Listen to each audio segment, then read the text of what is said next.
Welcome to Giggle Tunes. Please like करें, share करें और सब्सक्राइब करें। एक समय की बात है, युविका नाम की लड़की थी जो स्कूल में बताए गए कार्यों में बड़ी रुचि रखती थी। इस साल युविका के स्कूल में गर्मी की छुट्टियां पड़ने से पहले उसकी टीचर ने सभी को विभिन्न पक्षियों के चित्र दिखाकर चिड़िया पर निबंध लिखने के लिए कहा था। सभी बच्चों को स्कूल खुलते ही निबंध टीचर को दिखाना था।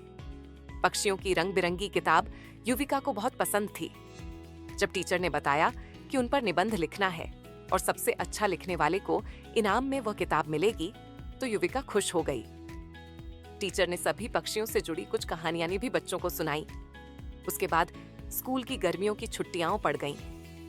यूं तो युविका हर साल अपनी गर्मी की छुट्टियां बिताने के लिए कहीं ना कहीं जाती थी, लेकिन इस साल की छुट्टियों में युविका रोज पास के ही बगीचे में जाकर पक्षियों और उनके घोंसले देखने लगी। उस बगीचे में गोरैया, दर्जन, लवा जैसे बहुत से पक्षी आते थे। युविका बगीचे में आने वाली हर चिड़िया को पहचानने की कोशिश करती और उन्हें गहौर देखती रहती। युविका देखती थी कि हर चिड़िया एक एक घास, पत्ती, पंख आदि को जोड़कर कैसे अपना घोंसला बना रही है।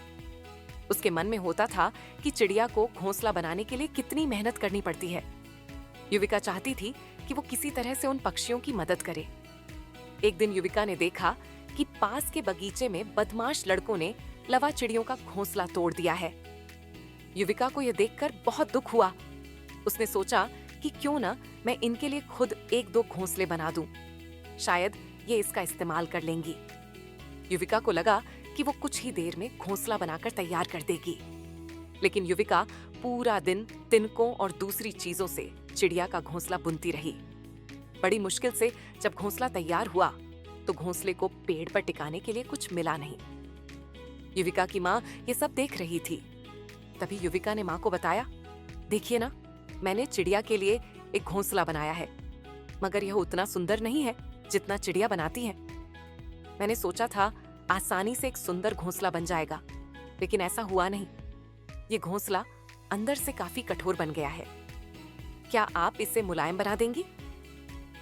किसी तरह से युविका की माँ ने उस घोंसले को थोड़ा ठीक किया। उसके बाद युविका ने उस घोंसले को धागे की मदद से पेड़ पर टिका दिया। अब बगीचे में बैठकर युविका लवा पक्षी के आने का इंतजार करने लगी। वो पक्षी बगीचे में आए तो, लेकिन युविका द्वारा बनाया गया घोंसला उन्होंने इस्तेमाल नहीं किया। युविका के साथ उसकी माँ भी बगीचे में आई थी।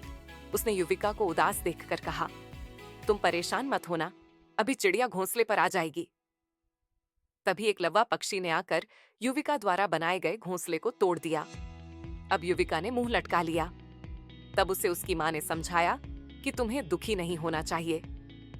देखो, तुम्हारे द्वारा इस्तेमाल की गई चीजों से ही लवा पक्षी अपने लिए घोंसला बना रहे हैं। हो सकता है कि इन्हें दूसरों का बनाया हुआ घोंसला पसंद नहीं आता हो। दुखी मन से युविका ने कहा, माँ, मैं अपने स्कूल के निबंध में यह सब कुछ लिखूंगी। कुछ देर बाद युविका ने कहा, माँ, आपने देखा कि लवा पक्षी अपना घर झाड़ियों में बना रहे हैं? जवाब में युविका की माँ बोली, हाँ बेटा, मैंने सुना था कि लवा पक्षी अपना घोंसला किसी के घर के रोशनदान या पेड़ पर ही बनाते हैं। आज ये नई बात पता चली है। कुछ और दिनों बाद युविका ने लवा पक्षियों के बारे में एक और बात जानी कि वो सीधे उड़कर अपने घोंसले में नहीं जाते। घोंसले से कुछ दूर ठहरकर इधर उधर कूदते हुए वो अपने घोंसले तक पहुंचते हैं, ताकि किसी को उनके घोंसले का पता न चले। थोड़े ही दिनों में स्कूल की गर्मियों की छुट्टियां खत्म हो गईं।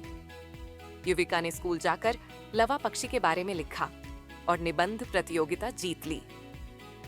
इनाम में मनपसंद चिड़ियों वाली किताब मिलने पर युविका खुश हो गई। प्रतियोगिता जीतने के बाद भी युविका रोज चिड़ियों की चहचहाहट सुनने के लिए उस बगीचे में जाकर घंटों बैठती है, मानो उसकी चिड़ियों के साथ दोस्ती हो गई हो।